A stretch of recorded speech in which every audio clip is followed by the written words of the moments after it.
My name is Mike Wilson. I'm chair of the Board of Trustees. I've been on the board now for about 10 years. And it's just really a pleasure for me to be here and to introduce Kevin this this afternoon.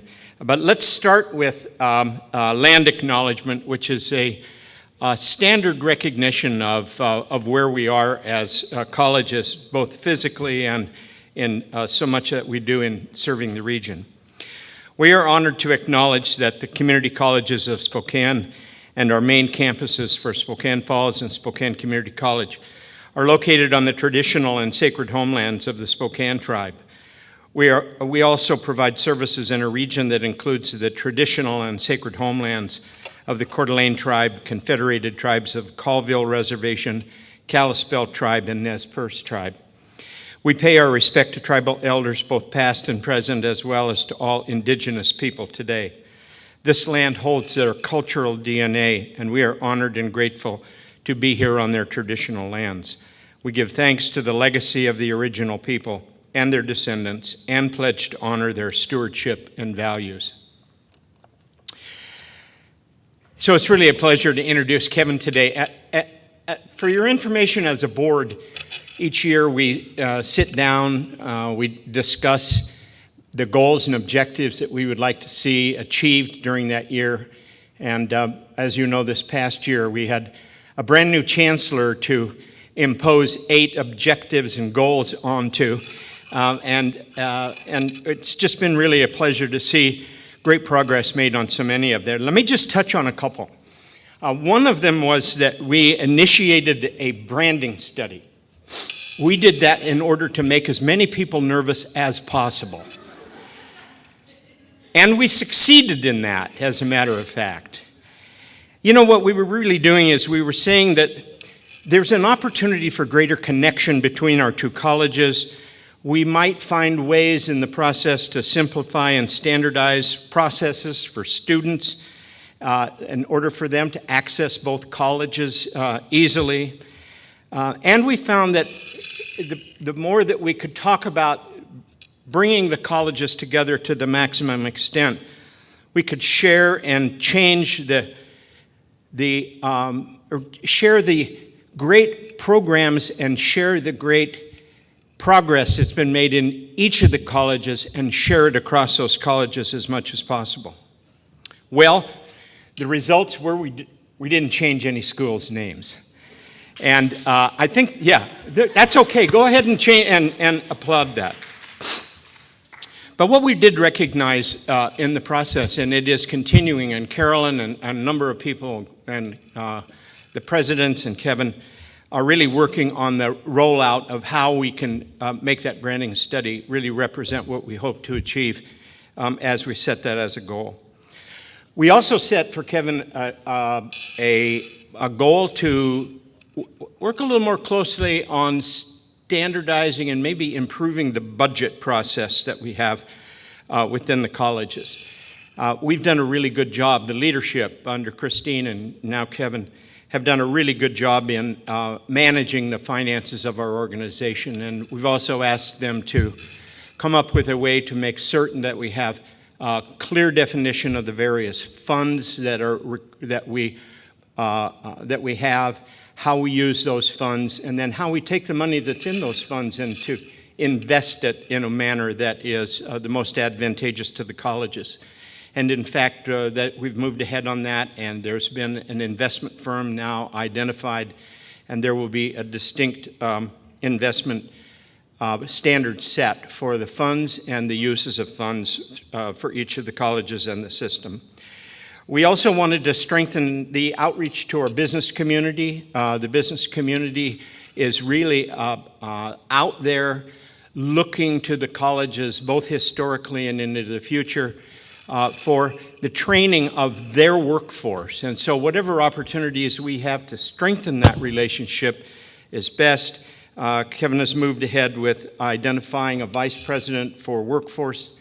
That position is being recruited at this time, and we're really looking forward to really extending into the community even further to make certain that we're meeting the needs of the community and that they recognize what we are providing to them also. We're evaluating the use of property. It looks like in the reasonably near future, working with our foundation, there will be movement out of the River Point space and moving the district services onto the campuses, and I think that's really a really good move. But as I finish telling you a few of the things that the board has asked Kevin to focus upon, what I really want to also do is to thank you, because this is a really important time of year. This is a time of year when what happens is we see graduation of our students, the matriculation of students who have really been the beneficiaries of your sharing of your talents for their benefit. And the result of that is we see graduations and we see families and we see our community being better because of the work that you do. So from behalf of the board, I really want to thank you for all you do to make students successful, to make the colleges successful, and our community even better. So with that, I didn't say a lot about Kevin, but you know Kevin pretty well. So welcome to the stage, Kevin.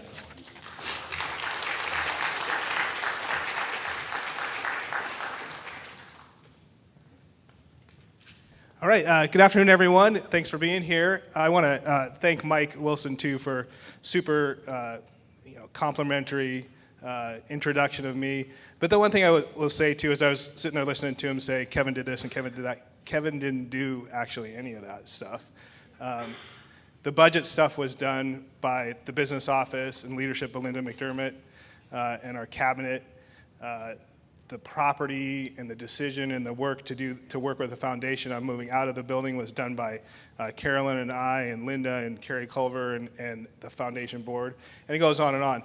My job, actually, I get praise and recognition a bunch of times, and it's always a little uncomfortable for me because I don't do all those things. I facilitate and advocate and support and do all those things. So this is my thanks to all of you for being part of that and helping make all that stuff happen. I really appreciate it. I know who's doing the work. So with that, I'm going to tell one quick story to get started, and then there's a bunch of questions. So we'll get into that. So I'm going to tell a story about President Messina. You got like 2-3 seconds to run away. Thanks, Andrew. Okay, so President Messina arrived here a little over 5 years ago, correct? And had her first summer retreat with leadership. We did some exercises, and one of them was a word cloud about tell us about SEC, tell us about SFCC. And the SFCC part of it came up, and there was one word that kind of stood out from the rest of the words. And what was it, President Messina? Toxic, traumatic, lost, Broken. Broken is the one I was thinking of, right? Defer to the microphone, President Messina. So a lot of words that were not what you want to see. So fast forward 5.5 years, there was the accreditation visit at Spokane Falls Community College 2-3 weeks ago or so. I participated in the beginning part and the end part. Once again, I didn't do the work. I just showed up for the glory, the beginning and the end. But anyways, and I happened to know the chair. I'd worked with him before. He was a very authentic person. And what was communicated by the team that spent time there was in contradiction to what happened at that leadership retreat 5.5 years ago. So that the communication that they said was they were just impressed with how everybody spoke with the same voice. You can help me here too, President Messina, but it was spoke with the same voice, liked working together, had the same vision. Those were the themes that would have gone into the word cloud today. So congratulations.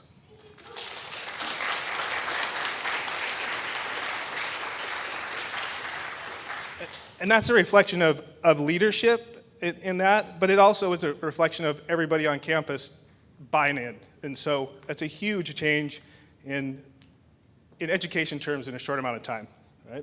To change culture like that. The last one is, this will be the last town hall for Carolyn Casey. Questions are going to get easier. No, but I want to thank Carolyn for kind of helping drive and shape these things. This was not something I thought I would enjoy when I first started as chancellor. I thought I'd just, grind my way through it. And it's become kind of one of my more favorite events to be part of as chancellor and share messages. So thank you, Carolyn, for that. All right, so with that. All right, so we're going to turn it over to Carolyn to start asking her last set of tough questions. Great, and I'm retiring, but not till the fall, so you're stuck with me for a little while longer. Before we get started, I just want to let folks know that we have some questions we've gotten in advance today. We'll start off with those, but if you have questions at any time, just raise your hand, and Aaron up here in the front will come to you with a microphone so we can make sure it's heard. And for our folks who are taking part online, just type your question into the chat part of that, and Jeff Bunch will relay your question to us. So at any point, if a question comes to you, please go ahead and ask. I'll start us off with looking at this being the end of your first year as chancellor. And it's kind of a remarkable month that way to realize that a year has flown past. And I'm curious, what have been some of your biggest surprises and challenges you faced in this first year? So for me, the challenges and surprises are, and I think we maybe talked about this once before too, but it's really about time. This job is, I knew there'd be a lot of times and a lot of ridiculous breakfasts and Caesar salads and dinners and things like that, but it is all-consuming, and so it's challenging on a work-life basis to kind of stay healthy and stay refreshed most of the time. But the other part that it makes it challenging for is some things that I think are really important from a leadership perspective, and that's about being present and how you communicate. My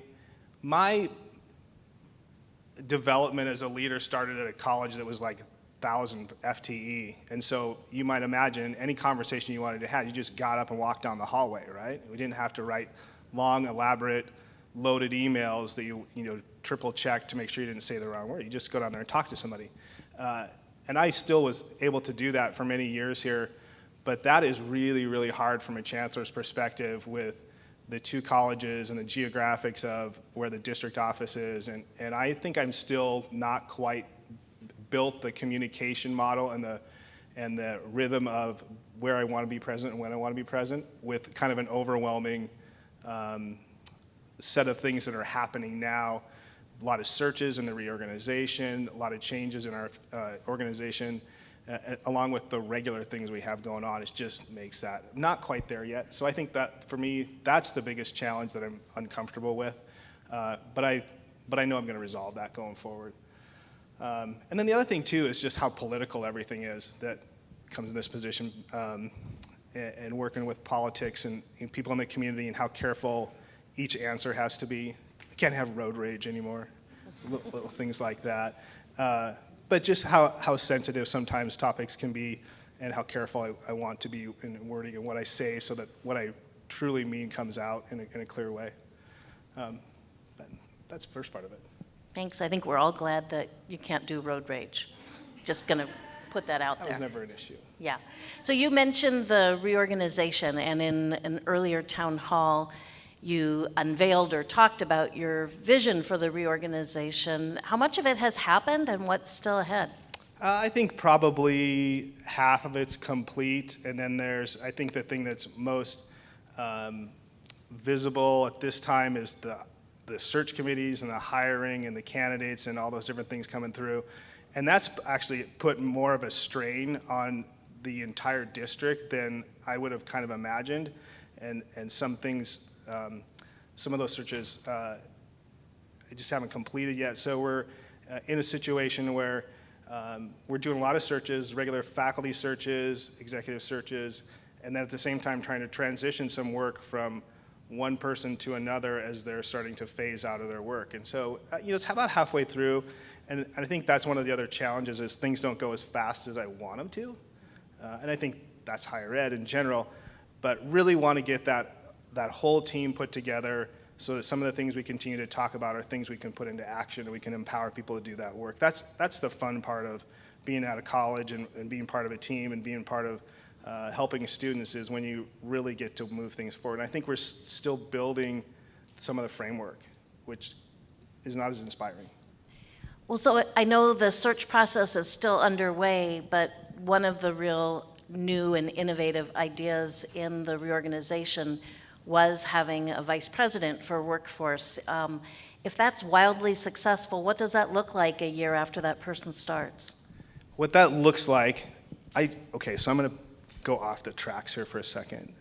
One of the questions that Carolyn used to be an investigative reporter, right? And that's how we kind of work together, is I just get grilled once in a while. But the question she always asks me that leaves me a little flat-footed is, if you were wildly successful, what would that look like? And you just did it again. Mm-hmm. But I can answer it for this one. So the Vice President of Workforce Development position is really intended for us to take hold of, capture, and kind of dominate the workforce market in this region in many ways we have in the past. I feel like we slipped a little bit in that arena over the last few years. And I can tell you where I think a lot of it happened. Many of you probably remember when Spokane Workforce Council was housed in Building 50 at SCC, and Mark Matkey was an employee of SCC, or not SCC, CCS. So when Mark was here, we had an employee that knew our whole portfolio of workforce development programs, both colleges, continuing education, was the whole thing. And then he was in every meeting and he was everywhere. When Mark's agency spun off of CCS, we lost that, and the design was to do that kind of piecemeal and go through, and so presidents and deans and vice presidents would do it. Well, the reality of that is that when you push that back to administrators who have really heavy loads locally, their follow-through is bad. And so when you start working with a company who's enthused about meeting with you and you go to a tour and you say, I'm going to get back to you, and you don't get back to them in a timely manner, it doesn't fly. And we don't look responsive, we don't look like we care. And we are a customer service organization, whether we're serving students, employers, community members, and if you're not responsive in a customer service model like that, you will not be part of the path going forward. And so we need somebody who is the all-day, every-day out there representing the full portfolio of offerings of the two colleges and continuing education in order to be the preferred provider of workforce. Great, thank you. I know we have at least one question from online, but we've covered a lot of serious stuff so far. So just to shift gears a bit before I ask Jeff to share the online question with us. I know when you were president of SCC, it was pretty well known that one of the ways you supported SCC was by your consumption of baked goods. And I understand as chancellor, you need to share support or show support for students in all kinds of different ways. And I've heard you have an unusual way that you're showing support for the fine arts and graphic design students at SFCC. Do tell. Okay. But let's admit that both the baked goods and what I'm doing over there is really self-serving a little bit, right? So a couple months ago, I think it was, I was invited to and accepted an offer by the Fine Arts Department at SFCC to come tour their programs. It's something I've said numerous times, like I would love to take tours and be walked around so I can build a greater knowledge of the things that I'm not really knowledgeable about, so I'm a better advocate for it. So I spent a couple hours with the Fine Arts group. It was awesome. Had a good time and talked about their new building and moving into that. But then at the end, I kind of opened my big mouth and turned it into something that it shouldn't have been, which was, for years and years, I have wanted to have create a tattoo of the Montana State Seal, which is kind of a landscape thing, but I don't have the artistic skill to do it. And I was walking around, I'm like, well, this building's full of artists. Maybe somebody here could do it. So I proposed that we would do a contest to have students draw that tattoo, and I put some money behind it. Not CCS money. Not CCS money. Spoiler alert. Like it's money. It's my money out of my pocket, and for first and second and third place. And I said that I said I would take the top tattoo and get it tattooed on my leg. I'm getting nervous. And what did Brandy think? My wife, Brandy, said, I get veto power on that. And I just said, I didn't really say anything about that. But I'm kind of excited about it, kind of nervous. I don't know who's all doing the tattoos, but I thought it'd be fun to do. And it was, like I said, it was something I always wanted to do. And there's a bunch of artists there, and I thought it would be fun to share. And more lasting than a cookie. Oh my gosh. Well, does it last longer when you're... I think it will, yes. Jeff, you say you've got a question from our online group. Yes, it was actually a multi-part question due to the character restrictions, and I'll read part of it verbatim and then summarize it. But you spoke a lot about the campus culture and creating an open and welcoming environment at the last town hall. With this in mind, how will you address the rhetoric used by some in the upper administration when speaking about safety on campus and the unhoused population? Essentially, how does this rhetoric affect those who are both CCS students and employees who are currently unhoused or previously unhoused, and how do those comments about the unhoused population on campus and inferring that we don't want those people as neighbors, and just kind of, I think, more of a tone question about that. Yeah, it's a great question. I mean, it's a super good question and a hard question. And it was something we wrestled with at SCC a few years ago when the homeless shelter opened just down the road, and the neighborhood changed overnight, right? And we were dealing with something we didn't know how to deal with. And here's some elements of that I think are important for us to understand from a safety and security perspective, and then let's start talking about the individuals that are affected by that. One of the challenges with our buildings and campuses and layouts is you start building those things in 1963, and the entire intent of our campuses is to be welcoming and open and to pull people into our buildings. Bring your parents, bring your friends, whatever. Like, this is supposed to be a place where everybody's available and welcome to come to. And then we got into a situation with the Low Barrier Homeless Shelter where we had crime pickup on campus with STA and the homeless shelter. Now, and here's where it gets back to the question, which is, let's be really brutally honest, that being homeless does not cause you to be a criminal, right? And you should not be associated with that. What happens is that criminals gravitate towards sometimes like the homeless shelter and other places, and people are categorized and generalized in an unfair way. I think this is what I said when we tried to kind of get started here was, we have an organization that is full of people who have a lot of sympathy and empathy for individuals who, things are not going great for them. And I think we need to recognize that. We also have a group of employees who are concerned for their safety currently and want to be assured that when they come to work, they're in a safe spot. And so we kind of started that conversation and said, look, first and foremost, we need to protect our students. Secondly, we need to assure that our employees have a safe place to come to work.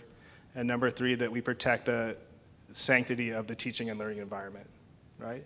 And when we can do that and do that, then we have the ability to work out and also help those individuals who are less fortunate and have fallen on harder times here at the campuses, so that this isn't meant to be a block of anybody who might be in that situation. We're trying to accomplish all those things is difficult, and our culture will always be one where we care for people. No matter what we do here, you're going to have people who genuinely care about students and other human beings. That's not hard. It's how do we balance the other things that are really important, which is I want everybody to feel safe when they come to work. I want students to feel safe when they're coming to campus. I want parents to feel safe that they're dropping students off. And how do we do both things? And we are working on that diligently with infrastructure, checking. The security team is checking on and building the app, doing all kinds of things that help make that happen. It is a huge challenge, and we'll continue to work on it forever. I did say this the other day to Nicole, who oversees safety. Look, safety is going to be one of our highest priorities for as long as everybody in here is working at this institution. That will not go away. There's just no way. It's going to be a topic for us for a while. So as I gear up to ask the Chancellor another question, I just want to remind the audience, if any of you have questions, just raise your hand so that Erin can find you. And I'll stare out there and try and catch you as well. We've all been seeing the headlines about the, I'll just say, horrible rollout of the federal FAFSA simplification plan, the simpler, easier, better FAFSA that is going to make financial aid processing months behind and very uncertain and unsettled right now. And I know there are concerns about what that means for summer quarter most immediately and for fall quarter. What are we doing to support our financial aid folks, and how are things going to work for our students? So, next question. No, we're actually really, there's a relatively large group that's really diligently working on a solution for our students in our particular campus. What's interesting you want to know is the solution that we'll develop here and implement here might be slightly different than any other college in the country based on our version of the financial aid module in CTC Link, as well as what resources we have, how we want to spend them, and how we want to make this happen. So up to this point, there's been a few things that have happened. Number one, the board has authorized us to use a certain amount of money if needed as to front students some money until the system can actually work. And it's more complicated than that and what we're asking for, but the board has been very supportive and has endorsed that with a certain amount of money that can be used for it. The challenging part is, how do we distribute that money? How do we get that money back? How do we stay in compliance? And how do we make sure that our students can pay rent in the first part of summer quarter? And we do believe we have a solution put together. We're going to need the assistance of the state board to do that, and that meeting happens on Monday. Myself, President Martin, President Messina, Linda McDermott, and a few others have used our voices at a state level to advocate for these meetings and try to get these fixes made. So I feel confident that we have a solution that we want and that we think will work. We have a little bit further to go to get it to the point where we can implement it in a way that our financial aid offices feel they can be successful. And I will say this too, I think our two financial aid directors are easily as good as any financial aid director in the state, and probably two of the best.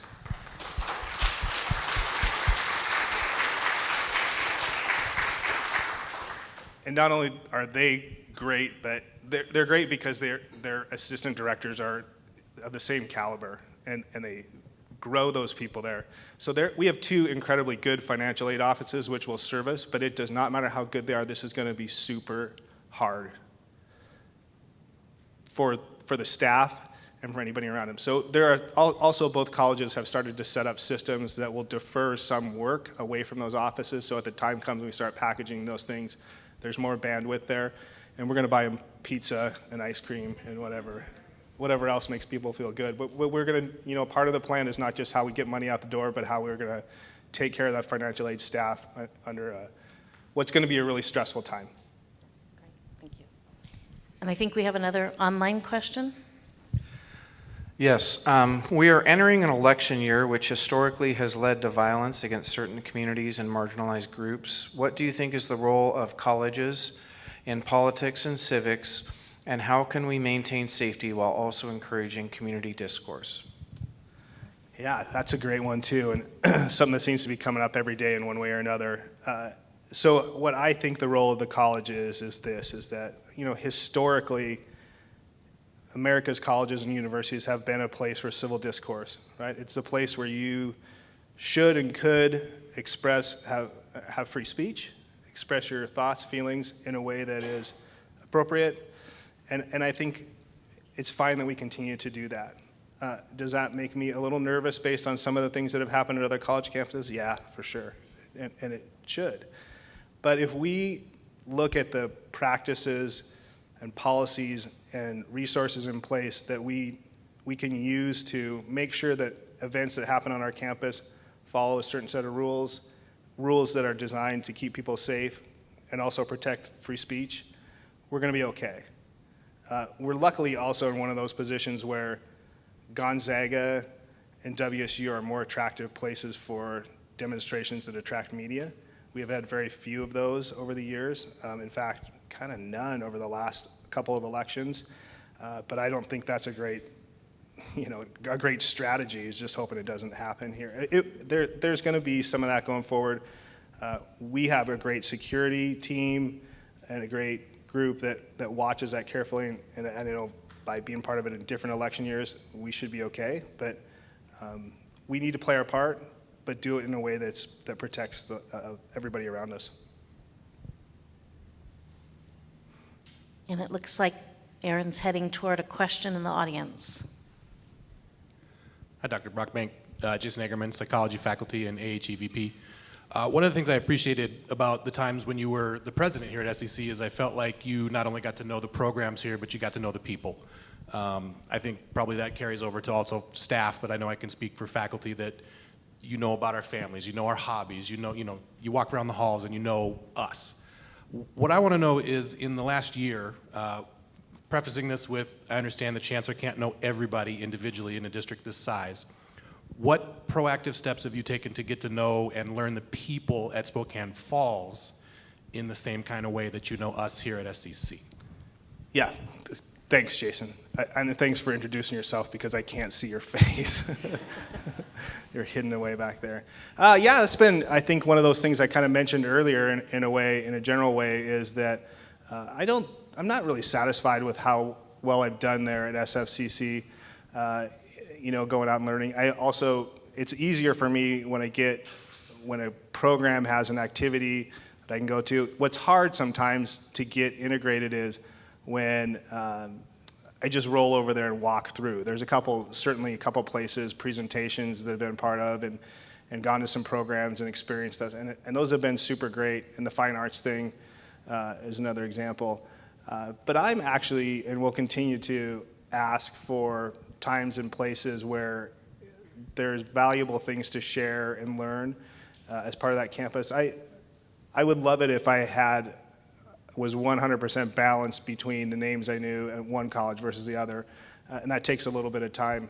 But it is one of those things on the top of the list when we started talking about balancing time, is how to get further integrated at SFCC. President Messina and I have talked about it a few times recently, and I've asked for some suggestions and some help with that. And so it's really at the top of my list of things to do. And I also would say, well, that doesn't matter. I was going to talk about RP1, but it's irrelevant.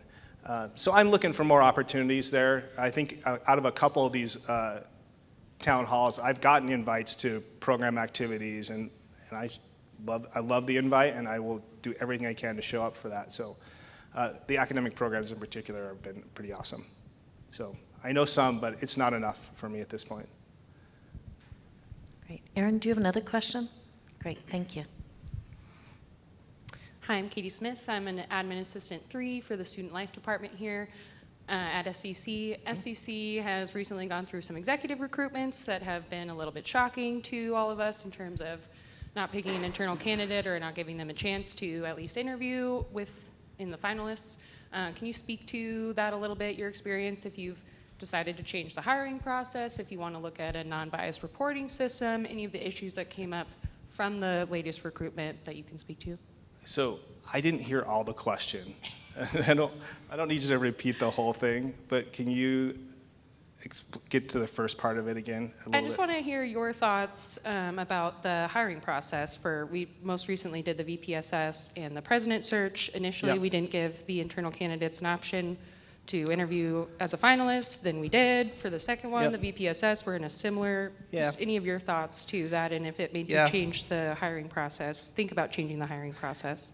I'll speak a little bit to it, but I'm going to be abbreviated in comments there, with the fact that there's still a decision to be made in that process. But I'm going to say one thing that I think is something I want to say verbally versus in a written format because of tone.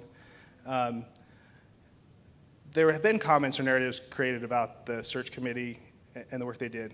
Listen, I'm going to tell you, the search committee completed the work that they were asked to do with the expertise and perspectives and information they had, and they forwarded recommendations forward. At that point, that becomes the search process belongs to me. And there is no other comments necessarily for the search committee. They did the work they were asked to do, and they fulfilled the charge. So the question about what I'm doing, the other part of it is not something I'm going to address today. I'm taking my time on making a final decision on what's going to happen with the presidential search. I'm wanting to be thoughtful about a few things I need to continue to learn, and it won't happen this week. I won't announce that. I will say that we talked about searches actually before we got started here. There's a variety of things about how we conduct executive searches that I think we could do in a way that creates a more relational type of experience for our finalists who get here. And President Messina and I talked about it the other day too. Like, there's some things we can do, I think, that will make those searches more of an experience where everybody gets to know the candidates and participate in that. So there will be some conversation afterwards, but at this point, executive searches have started using the model we've used for many years, and we're going to complete them that way, and we can talk about it, revisions to that afterwards. So Trustee Wilson mentioned at the start today about the Board of Trustees having the goal around making some changes with how we do our budgeting and fiscal planning and things. And I know there have been some new committees formed and new things in process. Can you talk a little bit about that? And are we spending this much time changing how we do our budget because we're in trouble with our finances, or what's driving this? No, we're doing okay finances-wise. But there is some great stuff happening, I think, and I'm going to start just by recognizing the people who have really helped make this happen. And it starts with Linda McDermott in the business office, and her entire staff and team have taken on a challenge to completely kind of reinvent how we talk about budgets here, how we display that, how we give that information to the trustees who have ultimate fiduciary responsibility. And there's, I think when Linda and I talk about it, where we're at and where the final vision is, we're probably 50% of the way there to what the perfect utopian version of a higher ed budget is. And that feels like a long ways away, but I'll tell you that business office has done a tremendous amount of work to get us to that place. And here's the difference, in my opinion, and through my lens of what's different from where we're going to where we've been. The budgets that were approved previously with the board over many years, to me, felt like a report of revenue distribution. Like, this is where the money's going. We don't talk about how we spend the money. And we don't know who's overspent, and we don't know who's underspent, and we don't know, a budget shows revenues and expenses. And we are starting to really look into those things, and you'll see those things going forward. I think those were some of the requests from Trustee Wilson in previous years. But then we've also, and this went to the last board meeting, we've also looked at what we actually have and don't have as resources here. And I think Trustee Wilson talked about this a little bit, and I'll talk about it in detail. One of the things that was proposed at the last board meeting was the creation of a stabilization fund with some cash resources we have available. Some of those restricted, some not. But a stabilization fund is meant to be a large safety net that puts us in position to basically weather any kind of chaos. It could be the pandemic 2.0.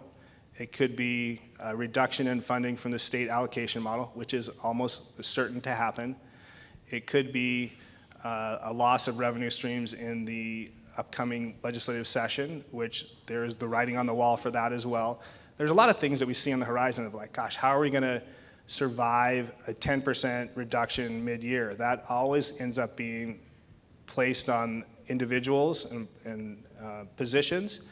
We believe that by creating the stabilization fund, we will create a resource that no other community college in the state has that will put us in a position to strategically and slowly and carefully and thoughtfully and in a compassionate way figure out how to right-size down to a new budget stream, revenue stream if it changes. So super excited about that. That's the first part of it. The other part of putting that stabilization fund together, excuse me, Trustee Wilson mentioned the fact that we hired an investment firm. The investment firm is taking the actual cash dollars and they're going to invest those things in a laddered way so that we still have access to the cash. But it should, in a conservative way, produce an extra $3 million revenue stream each year. And so we've protected ourselves from the unknown, and we generated a new revenue stream. And the new revenue stream is partially committed, but not completely in the way that we have it set up to fund the Vice President of Workforce Development, the tribal, the position that we have in development for tribal relations, as well as a few things going down the list as employee computer replacement. And I'm going to forget some of these. Some of it's about infrastructure repair and things that we have passed over and some opportunity costs lost. And then the one I really like, and this goes to a board priority, so you can write down on another one that we're going to get taken care of. But talked to the board when I first started this about how important I think it is to reduce the cost of attendance and time to completion. And reducing cost of attendance for students is really hard, right? Most of the time we're adding more fees on, or OER or something else that will reduce cost, but you don't reduce cost by much. So there's an inequity, inequality between the two colleges and the cost of attendance. At SFCC, there is a fee on every credit. I have to ask every time. President Messina, do you know what the fee is? Andrew. Okay, $8.65. Thank you, Linda. Employee of the day, Linda McDermott. So the $8.65 per credit amounts to, I think, close to $400 per year increase for you to attend full-time at Spokane Falls versus Spokane Community College. And that is a fee that was approved by students to pay for the gym, which I kind of have a little bit of an ethical sort of resistance to. That being said, whether it was approved by students, however it happened, I think we have the ability to help students there by helping pay down either the interest on that loan or some part of their principal so that there's not a difference in cost for students to attend one institution over the other. And so I think that's super exciting too. So that was such a super roundabout answer to your question, but those are some things about the budget that I think are really, really exciting and put us in a position that's frankly better than any of the other 32 colleges in the state. Thank you, and I just want to look out at the audience and make sure no one is, we have any questions out there? And Jeff, we've got one from online. Yes, this actually came into our email right as we started. What type of supports are available to health pathway / allied health programs that continue to experience enrollment decline? So, tell me if I heard this right, Jeff. I am getting my hearing tested on Friday, so we need this all cleared up. But it's about resources available for pathways for allied health programs and to increase enrollment, correct?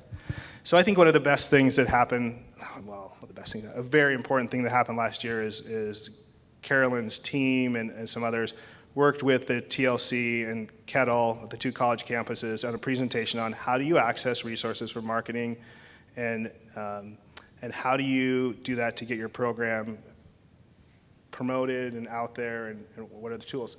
That's always been, I think, a little bit of a mystery for faculty, especially if you're new. How do you get that in there? So those are recorded and available for anybody in any program who wants to look at the formal resources available to get your program out there. I'm looking at you to make sure I cover that adequately. Do you want me to add to that? I do. Okay, I'll add to that. Yeah, we did reach out to faculty at both colleges and put together a presentation to talk about how are the different ways to access resources, and also to make sure that faculty know that we, on my team, are frequently and more often working with the deans and the vice presidents and the presidents to make sure that the marketing work we're doing are in alignment with the college's goals. So that's one of the first questions we'll always ask.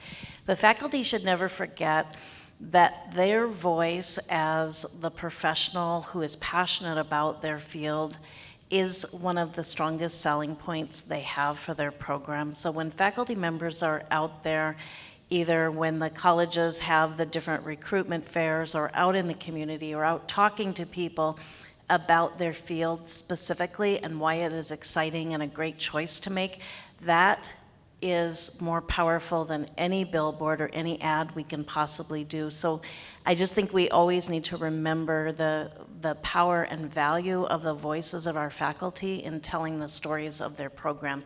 We try to amplify that in some of our different videos and advertising we do, but honestly, I feel like anytime anyone goes to the grocery store, anytime we do anything, if we can be helping share the story of our programs and our amazing faculty and the opportunities, it's incredibly valuable to do that. Was that what you meant to say? Yeah, it was a test. Good, okay, I'm glad I did all right with that. This is an example of I see overarching things, but I can't do all the details. Right. Yeah. So to continue with that testing then, the other thing Trustee Wilson mentioned was the branding project, and he said it was guaranteed to make everyone nervous. It makes me nervous every day. Thank you for saying that. So I know I was surprised, probably everyone in the audience was surprised that you were going to be getting the state of Montana's seal tattooed on you versus whatever our new brand logo is, because I would have thought that would have been your first choice. Stop. Given that you're not committed enough to be tattooing the new brand onto your body, what do you want to tell people about the branding project?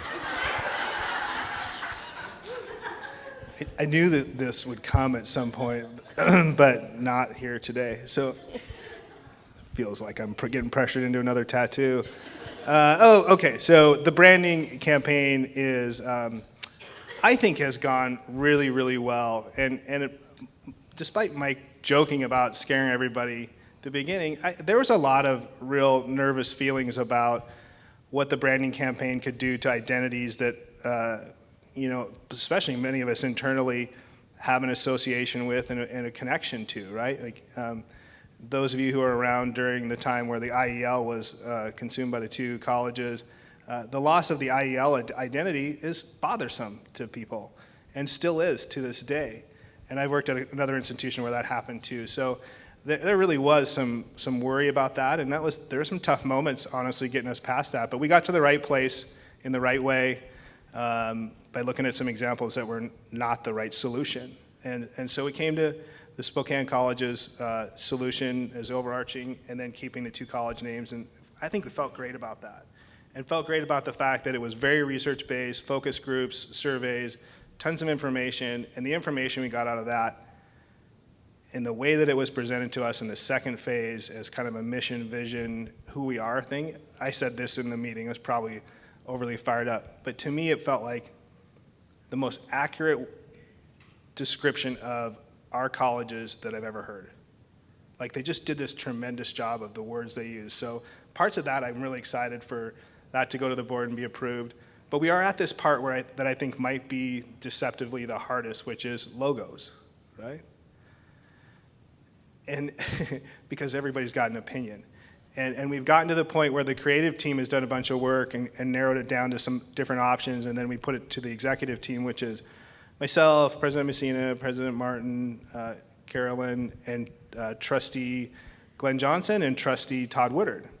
And the fact of the matter is when you get a logo and things just kind of like whip the curtain back and here they are, it's hard to process, and we didn't kind of come to common agreement last week, and so we're in a little bit of we're probably going to slip a little bit on the timeline, but I think that's a natural stumble in the process. It's predictable that when the final logo comes out, people will have stuff to say about it and critiques. There's no perfect one, but I thought there was some stuff there that was really great. He's going to represent us in a different way. And the other part that I'm excited about is when we complete this branding campaign and when we get the strategies and campaign built for this, we're absolutely going to do everything we can to cover it in every inch of our service area possible. If we're going to profess to be the best higher ed institution in this region, like, we need to let everybody know about it and overpromote it, and I think that we're going to put the resources into to make it happen. So I think there's some great things ahead. We have a little bit of work to do to get back on the tracks, but it's going to be great. And I guess just adding on to that, I think of the logo the similar way that I think of glaciers, where 80% of a glacier is underwater and you don't see it, and that's that work you're describing that really took us apart and figured out who we are, who our student base is and things. And then the logo is the little part that shows up publicly, but the brand will be built upon all of the research that's done, and all of that research will dramatically change our ability to advertise and market more effectively, because we have a much stronger understanding of why people choose us, because I believe it was, I think 1,700 people told us what they thought. And so when you take and apply that many opinions to something, you start to get some really clear directions of what people think. Yeah. Do we have any more online questions? Yes, we do. One more. As the state dictates much of the salary for classified staff, what other options and added benefits do you think can be offered to the overall compensation package to help retain staff? That is a great question and something we've really been talking about a lot. So last summer, shortly after I started in this position, we had our summer leadership retreat, which we have for years and years had that retreat. And we really talked a lot about this topic of how do we create a greater sense of belonging as an employee to our institution? How do we create incentives for classified staff who have limited ability to influence that? And so we came up with some things, and some of those things have been put into place, and some of them are still things that we're working on. And so let me bring up a few that I can call out right now. Some of what we did and has been completed, I saw Melody Matthews walk in, over there by Grace and Culture and Development Office with Jim. Those three have done some really great stuff for our district level onboarding, and in a way that really lets people feel before you get here that we want you here. And it's through a bunch of stuff. People like stuff. And it's a better communication style and a better way to know that we're looking forward to having you here, personal notes and personal building. And there's some really great stuff going on there too, that I'm excited for that group to be able to share that probably at Convocation in a way that we can all see what's happening there. The other things that I think are really kind of bonuses that we're going to put together in one way or another is, one of the suggestions last summer was that classified staff and administrators and exempt would have the option to pursue a sabbatical in a similar way to faculty. You're going to see a trend here that there's some jealousy on some faculty options that they have because there's some copying. But the idea that, let's say, an administrator that works in IT could go out and work for a company for a month to get training and get back up to speed as still one of our employees and have that kind of experience is the same philosophy used for our faculty when they take a quarter or 2 quarters off. It's about giving time to focus and increase your skill level, bring it back, and make us better, right? And that's a great model, but one that we don't typically do for our other employees. So that's going to be on the list. It's a policy change that I'm working on. And then the other one that I said during the chancellor search, and I knew when I said it during the chancellor search, I was super overextending. It was a stretch goal, was employee daycare, right? And Bobby Woodall helped a ton with helping me understand that was not really possible in the way that I wanted to do it. It just was too much, and we wouldn't have gotten the coverage that we would like to, given the resources and the expanse of where everybody works at. So knowing that was just a little bit more than what we were capable of doing, the concept now that's being talked about and will be put into a work group soon is the idea that we could maybe help our employees on the times when they have extended breaks, summer break, spring break are the two that come to mind, where daycare is not available. But could we do kids' colleges and kids' camps? And I think President Martin started it and is talking with the Spokane Youth Sports and some other agencies about how we can provide space and activities for our employees' children and others in the community on those times when there's no daycare available for them. So here's the classic example. Is I'm a parent with 3 kids. My kids' spring break is this week. Mine's next week. What do I do with them? And that's a real problem for people, right? They don't have any parents in town, don't have any support.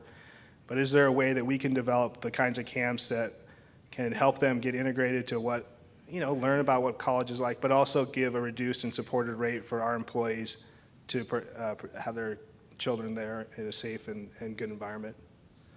a little bit of work left to do, but I think the concept could be kind of, a real bonus for being an employee here. And we have a question from the audience, from a very shy person. So I told a story about, we're done. I'm very shy. Actually, I just wanted Dr. Brockbank to do a shout out to the work that he's helped to lead at the state with lobbying for more compensation for classified staff. I think that's something people might want to hear about.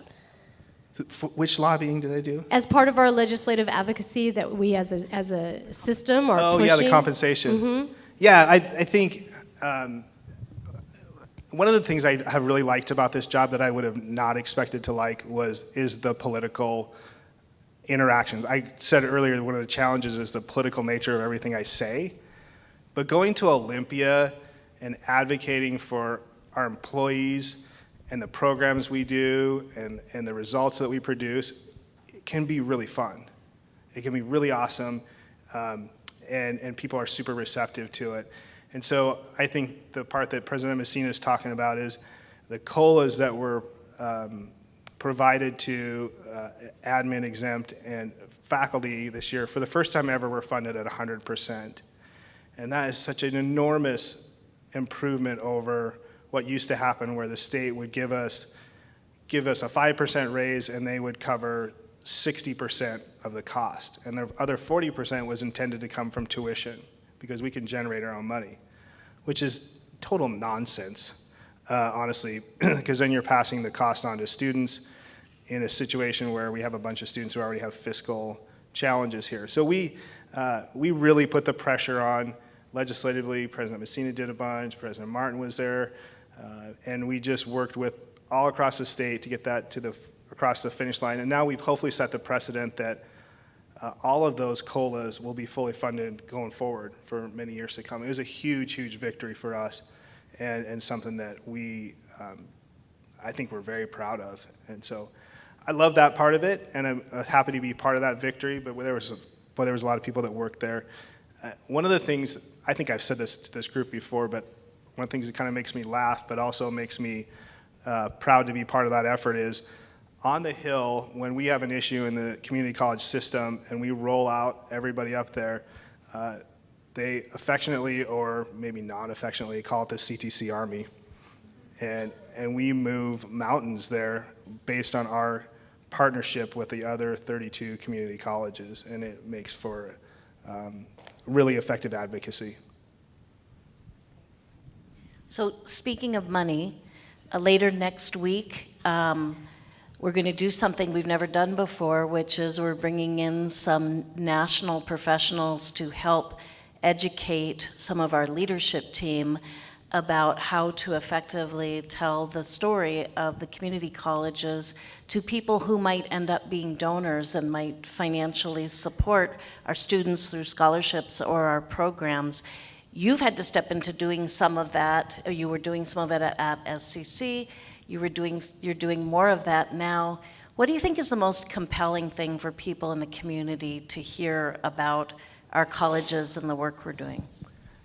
It's the same thing as it would be for everybody in this room. It's student stories, right? So I'm looking at John Norman, who helped create one of the best stories last year here at SCC with Serenity, correct? Man, she was awesome. And we did take her up to see the legislators and everything. I think that's what I always say about working at a community college is I wouldn't work at a four-year institution because the stories aren't any good. There's good stories there, but there's not the kind of stories that we have here. When we can go out and talk to donors and talk about those spectacular stories that $20 helped get a student across the finish line, we bought him a car, little things like that for most of us are just daily activities, but for the foundation, how they save students in those critical moments, it's not hard at all to talk about that and to talk and ask people to help be a part of it. Food bank is always a great one. Housing insecurities, utilities, and then to scholarships, right? To build a scholarship that is personally meaningful, whether it's the program that you graduated from, or Single parents is another, that's what we do in our family, is we have a scholarship for single parents. It's a pretty easy sell, right? Because, and I think what people need to understand about the community college and the stories you hear here is the students who are willing to tell those stories and the ones that we know about is hardly even the tip of the iceberg, right? So we get a story like Serenity, which is great. There's hundreds of Serenities here every single quarter, and we don't know about it, and we don't know what they need, and so that's part of, so I'm switching gears a little bit now here, but that's why those other efforts, like holistic student supports and or food insecurities, are so important, is because we don't know about all those other students that need that one thing to get across the finish line. They need one intervention of mental health counseling. They need food for the weekend. Like that. Those are awesome stories and ones that I think we should all have pride in telling. I mean, we love our programs and the work we do and how we build people into careers, but what donors oftentimes look at is that story about students. I'm going to stop there. That's great. We've kind of started to come to the end of our time for this session today. Are there any last things you want to leave us with, or? Yeah. Okay. Okay. So Cheers. today I intentionally, in the answers to those questions, kind of injected certain things in there. And I did that intentionally because I want to ask you some questions and also kind of address a rumor or a myth that I want to kind of put to bed. So when I first started the process of applying for this job, there was whispers or comments of, Kevin's going to favor SCC because that's where he's from.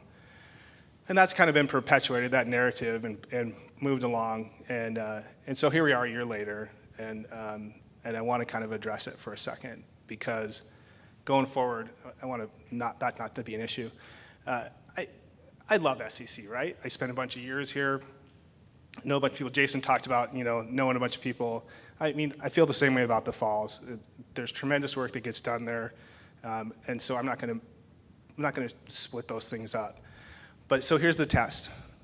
In my comments today, how many of you think I favored SFCC over SCC, just in number and quantity? I'm going to ask the reverse question in a second. Nobody's going to get penalized. Or how many of you think I favored SCC over SFCC? Nobody's falling for my joke here. So here's my answer. Here's the correct answer. I don't know either, and I don't care. Because here's the deal. We talked about SFCC at the beginning, and I started to think like, okay, what story am I going to tell about SCC that balances it out? I think that sometimes becomes counterproductive. There are days when the sun is going to shine on SFCC, and there are days when the sun's going to shine on SCC, and we don't need to balance it out in order to celebrate those things. That's just perfectly fine. And there's going to be another problem too someday where SFCC needs more assistance, time, and resources to move some things forward, and that's going to happen at the other college too. And we're going to do that in a way that's strategic, not passing out, this one's for you, and this one's for you, and this one's for you. So I would just encourage you, if there's any of that conversation about I'm counting this or I'm counting that, kind of let it go. What we're doing is this goes back to the budgeting thing, is budgets and strategic needs and resources are going to be assigned in ways that help us move this entire district forward and that help students across our service area more, not ones that make it sit down and go, I got a billboard, they got a billboard, there's a billboard here, everybody's got the equal number of billboards. We're not doing that anymore. We can be better by being more strategic. And so I would hope you kind of watch that to know that sometimes when it does feel unbalanced, it will be unbalanced in the other direction at times too. We're trying to move it forward the best we can. Thanks.